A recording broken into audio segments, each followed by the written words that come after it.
하나님 말씀 함께 보겠습니다. 함께 보실 하나님 말씀은 여호수아 13장 1절에서 14절까지입니다.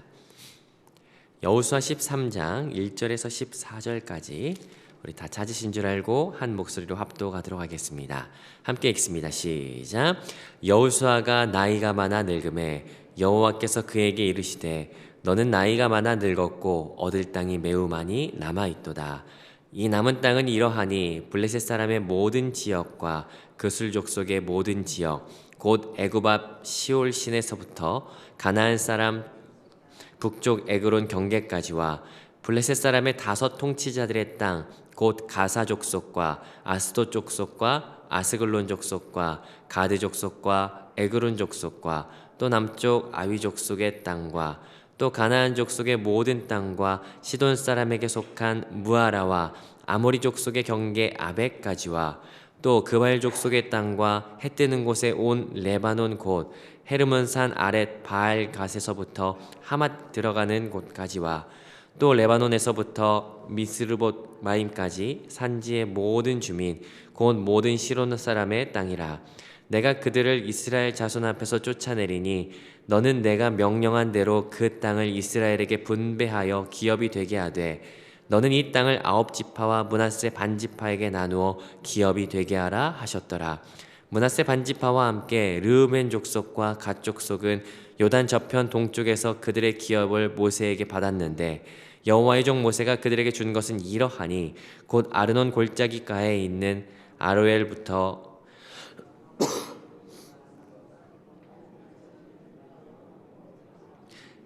헤스본에서 다스리던 아모리 족속의 왕 시온의 모든 성읍 곧 암몬 자손의 경계까지와 길르앗과 및 그술 족속의 마앗갓 족속의 지역 온 헤르몬 산과 살르가까지 온 바산 곧 르바의 남은 족속으로서 아스타롯과 에드레이에서 다스리던 바산 왕 옥의 온 나라와 모세가 이 땅의 사람들은 쳐서 쫓아냈어도 그술 족속과 마아갓 족속은 이스라엘 자손이 쫓아내지 아니하였으므로 그술과 마아갓이 오늘까지 이스라엘 가운데서 거주하니라. 오직 레위 지파에게는 여호수아가 기업으로 준 것이 없었으니 이는 그에게 말씀하신 것과 같이 이스라엘의 하나님 여호와께 드리는 화제물이 그들의 기업이 되었음이더라. 아멘. 우리는 여호수아를 2025년 새해의 시작과 함께 묵상하는 중입니다. 여호수아서를 생각하면 어릴 적부터 가장 재미있어 했던 성경 중에 하나이지 않을까 싶습니다. 요단강을 건너고 여리고성을 지나서 아이성과의 이 전투는 기억해보면 제가 어릴 적 잠들기 전에 저희 부모님으로부터 참 많이 들었던 이 재미있어 했던 이야기 중에 하나가 아닌가라는 생각이 들죠. 그런데요, 신학교에서 공부하면서도 신학적으로 이 각 성경을 공부할 때 사실 여호수아가 가장 재미있었던 것 같습니다. 왜냐하면 아마 성경 66권 가운데 이만큼 딱 떨어지는 구조를 가진 책이 있을까 싶을 만큼 여호수아는 이 구조가 명확하게 나눠져 있습니다. 여호수아를 한마디로 말하라 라고 한다면 그것은 정복과 분배라고 하는 주제를 가지고 말할 수가 있겠죠. 하나님께서는 아브라함에게 약속하셨었습니다. 창세기 15장 16절에 의하면 너희가 4대 만에 이 땅으로 돌아오게 될 것이다 라고 하는 약속하셨었는데요, 그 약속이 성취되어지는 책 바로 여호수아 가나안으로 돌아오는 이야기이죠. 하지만 그 4대라고 하는 시간 동안 이 가나안 땅에서는 여러 가지 족속들이 치고받고 싸우면서 뒤엉켜서 이 족속을 이루면서 살아가고 있었습니다. 그리고 그 땅을 정복하는 이야기, 그리고 정복한 이후에 분배하는 내용이 여호수아 안에 들어가 있죠. 여호수아는 모두 24장, 24장으로 이루어져 있습니다. 주제가 2가지, 정복과 분배인데요, 이 2가지 주제에 걸쳐서 정확하게 12장과 12장으로 나눠지게 됩니다. 앞에 1장부터 12장까지는 정복에 대한 이야기가 들어가고요, 13장부터 24장까지는 분배에 대한 이야기가 들어갑니다. 좀 더 세분화한다면 1장부터 5장까지는 정복 준비를 하는 이야기가 들어가고요, 실제적으로 6장부터 12장까지는 여리고성, 아이성, 남쪽, 북쪽 해서 실제적인 정복 이야기가 들어가게 되죠.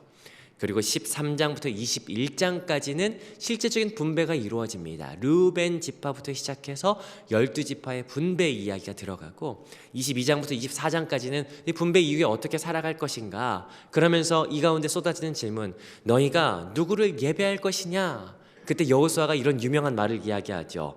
나와 내 집은 오직 여호와만 섬기겠노라 라고 하는 선포로 이 여호수아가 마무리되어지는 것 보게 됩니다. 이게 여호수아의 내용이었습니다. 어제까지 우리는 여호수아 1장부터 12장을 살펴보았습니다. 정복에 대한 모든 내용을 같이 함께 묵상했죠. 오늘 본문 13장인데 이제 오늘부터 분배가 시작됩니다. 그리고 사실 이제 살펴보면요, 진짜 분배는 내일부터 시작돼요. 내일 르우벤 지파를 시작으로 해서 21장까지 12지파가 분배받는 땅이 어디인지가 드러나게 되는데, 오늘 본문은 1절부터 14절 마치 이 12지파의 분배에 대한 서론과 같은 내용이 오늘 본문 가운데 드러나게 됩니다. 오늘 본문은 두 단락으로 나눌 수가 있을 것 같아요. 1절부터 7절까지 보니까 요단 서편에 있는 9지파 반에 대한 분배의 내용이 들어가고요, 8절부터 14절까지는 요단 동편에 있는 2지파 반에 대한 지파와 분배와 레위 지파에 대한 내용이 들어가게 됩니다. 앞단락부터 같이 한번 살펴보면서 오늘 이 서론에 어떤 내용이 들어가는지 한번 살펴보도록 하시죠. 자, 먼저 가나안 정복 이후에 오늘 이 내용이 이제 긴 장에 의해서 이제 분배가 시작되는 거예요.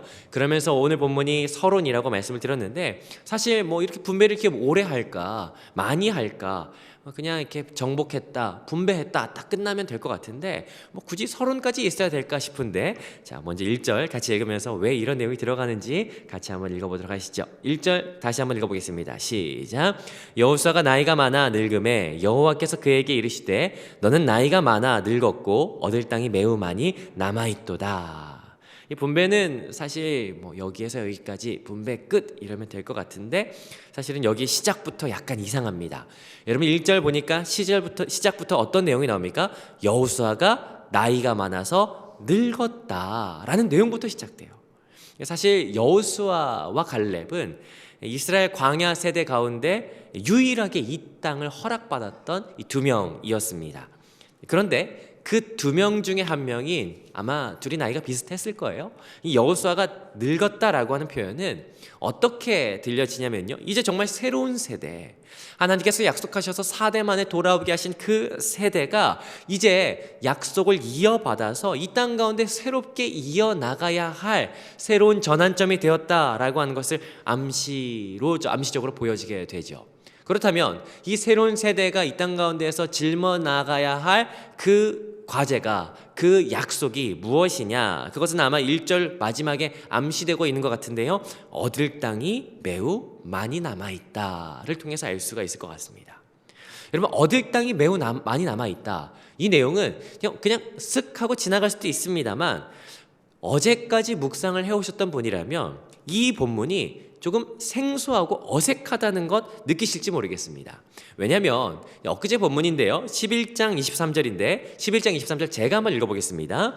이와 같이 여호수아가 여호와께서 모세에게 말씀하신 대로 그 온 땅을 점령하여 이스라엘 지파의 구분에 따라 기업으로 주매 그 땅의 전쟁이 그쳤더라. 여러분 11장 23절만 여기만 읽어본다면 여호수아가 모든 전쟁을 어떻게 했어요? 다 끝낸 것처럼 보여요. 끝냈고 모든 정복까지 다 마무리해서 다 준 것처럼 보여집니다. 그런데 이런 상황에서 오늘 13장 1절에 얻을 땅이 매우 많이 남아있다라고 하는 것은요, 12장의 흐름을 이어받아서라면 매우 낯설어요. 다 정복한 거 아니야? 아직 남아있나? 라고 하는 생각이 들죠. 자, 그러면서 2절 3절 그 정복해야, 나머지 이제 분배받은 땅을 처리해야 되는 그 경계 지역 보여주고 있는데, 2절 3절 같이 한번 읽어보도록 하겠습니다. 함께 읽겠습니다. 시작.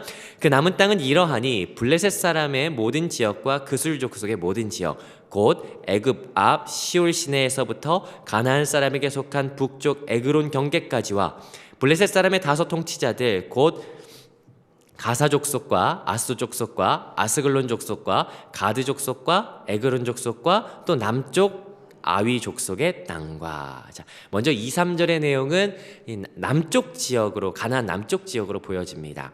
블레셋 족속의 모든 땅이 아직 남아있다. 사실 블레셋 족속이라고 하는 이 민족은 우리에게는 그다지 낯설지 않은 민족입니다. 아마 이들은 해양 민족으로 보여지고요. 디도가 파송되었던 섬 그레데 섬 혹시 아십니까? 그 그레데 섬이 이들의 근원지였을 것이다 라고 추정을 합니다. 여기에서부터 왔을 것이라고 추정을 하죠. 그러나 우리에게는 좀 더 익숙한 나라인 것이 이 골리앗의 나라, 이스라엘보다 좀 더 앞선 철기 문명으로 굉장히 이스라엘을 힘겹게 괴롭혔던 나라 중에 하나로 기억하고 있습니다. 그들이 아직 남아 있는 거예요. 그리고 4절부터 6절은 이 북쪽 지역에 어떤 민족이 남아있는지를 이야기하죠. 시돈, 무아라, 아모리, 그발, 레바논 경계, 이 북쪽 지역의 경계 지역을 보여주고 있습니다. 그런데 쭉 읽어가다 보니까 6절에 아주 중요한 표현이 하나 등장하는데요. 6절 후반부입니다. 6절 중간 이후부터 읽어보겠습니다. 시작. 내가부터 읽어볼게요. 시작. 내가 그들을 이스라엘 자손 앞에서 쫓아내리니 너는 내가 명령한 대로 그 땅을 이스라엘에게 분배하여 기업이 되게 하되. 6절이 가지고 있는 의미는 무엇입니까? 아직 남아있다라는 거예요. 그리고 중요한 명령 마지막에 나타나는데 그 땅을 분배해서 너희가 기업이 되게 하라라고 하는 거예요. 자, 거기다 7절 같이 한번 읽어보겠습니다. 7절 시작. 너는 이 땅을 9지파와 므낫세 반지파에게 나누어 기업이 되게 하라 하셨더라. 계속해서 반복되는 말이 있어요. 분배해서 기업이 되게 해라 라고 하는 거예요. 아직 남아있는데 그것을 너희가 분배해서 그 땅을 기업이 되게 하라라고 하는 거예요. 우리가 생각할 때 정복이라고 하는 것은 완전한 정복을 생각합니다. 그런데 여기에서 보여지는 것 아직 남아있다라는 거예요. 그리고 분배해서 그것을 그냥 나누는 것 정도가 아니라 굵직굵직한 전쟁을 다 마쳤으니까 마치 이 여리고 성이라든지 어떤 왕의 항복이라든지 이 모든 것을 다 끄집어냈으니까 이미 취하였는데 아직 남아있는 잔불은 너희들이 꺼라 라고 하는 의미로 보여지는 거죠. 아직 여기저기 이방 민족이 남아있는 상황을 지금 13장 통해서 알게 되는 거예요. 하나님께서 명령하시는 거예요. 그러면서 너희가 분배된 이 땅에서 너희가 큰 불은 껐으니 이 잔불은 너희가 살아가면서 꺼야 한다. 가나안이라고 하는 커다란 파도를 이스라엘이라고 하는 믿음의 공동체가 맞부딪혀서 넘었다면 이제 개개인이 작은 파도들을 넘고 이기며 살아야 할 과제가 있다라고 하는 것을 여기에서 받게 되어진 것이죠. 지금 이것이 이스라엘이 직면한 상황이었습니다. 그래서 13장 분배가 시작되자마자 13장의 분배가 시작되자마자 요단 서편을 1절부터 7절까지 쭉 열거하면서 너희가 기업을 삼아라. 너희가 전쟁을 마저 다 끝내라 라고 말하는 것이죠. 자, 그렇게 요단 서편을 열거했다면요, 이제 8절부터 14절까지 요단 동편과 레위 지파에 대한 이야기가 이어지게 됩니다. 여러분, 사실 요단 동편은요, 요단강을 중심으로 해서 요단강 동편은 하나님께서 이스라엘에게 약속하셨던 땅은 아니었습니다. 요단 서편이 약속하셨던 땅이었고 요단 동편은 아니었어요. 그러나 가나안 땅으로 진군해 올 때 민수기 21장에 보면 그 가나안 땅을 진군하는 가운데 그 땅 가운데 서편 요단 동편에 살고 있었던 바산왕 옥과 헤스본 왕 시온이 거기 살고 있었죠. 이스라엘이 서신을 보내요. 우리가 그냥 지나가게 해줘라. 우리는 너희들 뭐 별로 전쟁할 마음도 없고 우리가 원하는 것은 요단 서편이니까 그냥 길만 열어줘라 라고 이야기해요. 그런데 이 바산왕 옥과 시온이 거절하죠. 그러면서 전쟁이 얻어졌고 하나님께서는 그 전쟁을 통해 그 땅을 취하게 하셨어요. 그래서 얻어진 땅이 요단 동편이었던 것이에요. 그런데 이 요단 동편을 이렇게 쓱 보니까 이 요단 동편이 그 땅의 질 자체가 목초지였던 거예요. 풀이 잘 나는, 목축업을 하기에 딱 좋았던 곳. 아마 그 지파들 가운데 르우벤, 갓, 므낫세 반지파가 목축업을 하지 않았나 싶습니다. 그래서 그 지파들이 딱 보니까 이 땅에서 머물면서 목축업하면 딱 좋겠다. 모세에게 요청하죠. 우리가 이 땅에 살고 싶습니다. 그래, 좋다. 여기에 머물러라. 모세도 거절할 이유가 없었습니다. 근데 다만 한 가지, 너희가 가나안의 진군에서 같이 싸움을 싸워야 한다. 가나안 땅은 12지파가 같이 싸워야 하는데 너희가 여기 이 땅 요단 동편에 2.5지파가 남아있으면 이 요단강 건너서 싸우는 지파 9.5지파밖에 되지 않냐. 그러나 너희가 형제들의 안식을 도와라. 그 다음에 이 땅을 분배받아라 라고 이야기했죠. 그래서 이 2.5지파가 가나안을 건너서 요단강을 건너서 가장 선두에서 열심히 전쟁을 치렀던 것, 우리가 같이 함께 묵상하면서 살펴봤던 내용이었습니다. 그리고 이 모든 정복 전쟁이 끝났기에 이제 이 땅을 분배받는 내용이 이어지게 되는 것이죠. 이 내용이 8절입니다. 8절 같이 읽어보겠습니다. 시작. 므낫세 반지파와 함께 르우벤 족속과 갓 족속은 요단 저편 동쪽에서 그들의 기업을 모세에게 받았는데 여호와의 종 모세가 그들에게 준 것은 이러하니. 그러면서 이 땅의 경계가 9절부터 12절까지 이러한 경계를 갖는다라고 이야기를 합니다. 자, 그런데 문제는 13절로 보여집니다. 13절 같이 한번 읽어보면요. 시작. 그슬 족속과 마아갓 족속은 이스라엘 자손이 쫓아내지 아니하였으므로 그슬과 마아갓이 오늘까지 이스라엘 가운데 거주하니라. 이 그슬 족속과 마아갓 족속, 아마 이 땅에 살고 있었던 사람이라고 하는 정보 외에는 불분명한 사람들인 것 같습니다. 그러나 이들이 어떻게 되었다는 거예요? 이스라엘 백성이 쫓아내지 않았다라고 하는 거예요. 쫓아내지 않았다라고 하는 문장 속에는 전제된 의미가 하나 있죠. 어떤 의미가 있습니까? 너희 다 쫓아내라 라고 하는 명령을 이미 받았던 것으로 보여져요. 전제되어진 거예요. 똑같이 요단 서편에 있는 사람들과 함께 야 너희들도 분배해서 기업이 되게 하라 라고 하는 명령, 그들에게 동일하게 잔불을 꺼야 할 책임이 주어졌다라고 하는 것 우리가 보게 된다라는 겁니다. 자, 오늘 본문 다시 한번 정리해보면요. 13장부터 21장까지 이어지는 이 분배에 대한 서론이 오늘 주어진 것 보게 됩니다. 요단 동편에 대한 분배와 요단 서편에 대한 분배가 두 단락에 걸쳐져서 그려졌고, 그리고 그 분배받은 땅을 경계가 어디인지, 분배받은 땅의 경계가 어디인지 오늘 본문이 보여주었습니다. 그리고 그 경계들을 너희들이 어떻게 해라? 너희들은 잔불을 꺼라 라고 하는 명령이 주어지는 것으로 오늘 본문이 그려지는 것 보게 됩니다. 사실 이 땅이라고 하는 것, 성경 가운데 이 땅의 기업, 땅의 분배, 기업의 분배는 사실은 그냥 물리적인 땅보다는 영적인 이야기들로 더 많이 연결되어집니다. 기업을 잃게 된다, 기업을 얻게 된다라고 하는 것은 결국 하나님과의 관계로 연결되어지게 되고 하나님의 복으로 귀결되어지죠.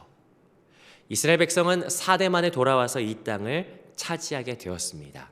그것은 하나님의 약속의 성취였죠. 하나님께서는 그들을 이기게 하셨고 취하게 하셨어요. 승리하게 하셨습니다. 그런데 분배받으면서 알게 되어지는 것 한 가지가 있다면 아직 싸움이 남아있다라는 거예요. 성도들의 싸움이 남아있다라는 거예요. 근데 이 모습이 우리가 믿음의 삶을 살아가는 우리의 삶의 형태와 동일하지 않나라는 생각이 들어요. 여러분, 예수님께서는 이 땅에 오셔서 십자가를 지셨습니다. 여러분, 예수님이 이 땅에 오셔서 십자가를 지셨다라고 하는 것이 단순한 그냥 하나의 이벤트나 사건을 말하는 것이 아니죠. 이것은 창세기 3장 15절에 기록된 대로 여자의 후손으로 오시니가 사단의 머리를 깨트리시겠다라고 하는 약속의 성취이며, 출애굽기 12장에 유월절에 어린 양이 되셔서 모든 사람을 구원하신 주가 되셨음을 선포하는 선포입니다. 그러므로 누구든지 주의 이름을 부르는 자, 이 부른다라고 하는 것은 입으로 시인하고 마음으로 믿어 내가 그에게 접붙임 되었을 때 구원을 얻게 된다, 승리하였다라고 하는 것, 그것이 우리 가운데 주어지게 된다라는 거예요. 여러분, 이 구원, 이 승리가 얼마나 놀랍고 위대한지 사실은 성경이 증언하고 있고 이것을 우리가 믿고 따르는 바인 것이죠. 그런데 중요한 것, 그 구원이 끝이 아니라는 거예요. 우리의 삶에도 잔불이 남아있다라고 하는 거예요. 그래서 사도 바울이 빌립보서 2장 12절, 그러므로 나의 사랑하는 자들아 너희가 나 있을 때뿐 아니라 더욱 지금 나 없을 때에도 항상 복종하고 두려워 떨림으로 너희 구원을 이루라 라고 말하고 있어요. 너희의 삶 가운데 잔불을 꺼야 한다, 너희의 삶 가운데 구원을 이루어 나가야, 완성시켜 나가야 한다라고 하는 것이죠. 이 땅 가운데 살아가면서 성도의 책무, 성도의 삶은 우리 하나님께서 시작하신 그 구원을 완성해 나가야 하는 삶을 살아가야 데 있다라는 거예요. 그런데요, 사실 우리는 연약해요. 여전히 삶에서 넘어지는 것이 일상다반사라는 거예요. 그래서 사실 오늘 우리 본문 가운데 6절이 굉장히 위로가 됩니다. 여러분 6절 다시 한번 우리가 읽어보고 싶은데요. 6절 한번 읽어보겠습니다. 시작. 또 레바논에서부터 미스르본마임까지 산지의 모든 주민 곧 모든 시돈 사람의 땅이라. 내가 그들을 이스라엘 자손 앞에서 쫓아내리니 너는 내가 명령한 대로 그 땅을 이스라엘에게 분배하여 기업이 되게 하되. 이 중간 부분 굉장히 중요한 말씀인데요, 하나님께서 말씀하세요. 내가 그들을 쫓아내겠다라는 거예요. 하나님께서 분배하면서 너희가 쫓아내라 라고 하시면서 하나님께서 그 전에 말씀하시는 건 뭐냐면 내가 쫓아내겠다, 하나님께서 쫓아내시겠다라는 거예요. 구원을 시작하시니까 구원을 완성하게 하시겠다. 너희가 쫓아라 하셔놓고 내가 쫓아내겠다라고 하는 말은요, 다름 아닌 나를 통해서 하나님께서 쫓아내게 하시겠다라고 하는 말씀이죠. 그래서 우리의 삶 가운데 하나님은 나를 통하여 승리를 이루게 하신다라고 하는 것입니다. 여러분, 이게 얼마나 큰 위로와 큰 소망과 큰 힘이 되는지, 하나님께서 우리 가운데 이 땅에서 구원을 이루라고 명령하세요. 그러나 그것은 내 힘으로 구원을 이루는 것이 아니라 하나님이 하시고 하나님의 능력과 하나님의 힘으로 그 구원을 완성시켜 나가시겠다라고 하는 거예요. 여러분, 그래서 우리가 오늘 붙잡아야 할 분이 내가 아니라, 내가 완성시켜 나가는 내가 아니라 우리 주 예수 그리스도시다라고 하는 것 우리가 다시 한번 확신하게 됩니다. 13절에서 쫓아내지 않았다라는, 그냥 손 놓고 그냥 흘러간 대로 두는 것이 아니라 우리가 주님의 손을 잡고 내어드릴 때 우리가 하나님 안에서 승리하게 하신다라고 하는 말씀 보게 되죠. 여러분, 하나님께서 이미 시작하셨습니다.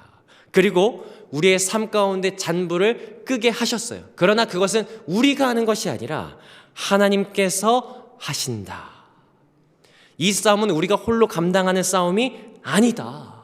하나님께서 우리를 통해서 승리를 이끌어 내신다. 그러니 여러분, 오늘 우리가 해야 할 것, 그분의 손을 잡고 그분께 우리의 손을 내어드리면 그분께서 우리의 삶 가운데 믿음의 싸움을 승리하게 하신다라고 하는 것을 오늘 우리가 보게 되죠.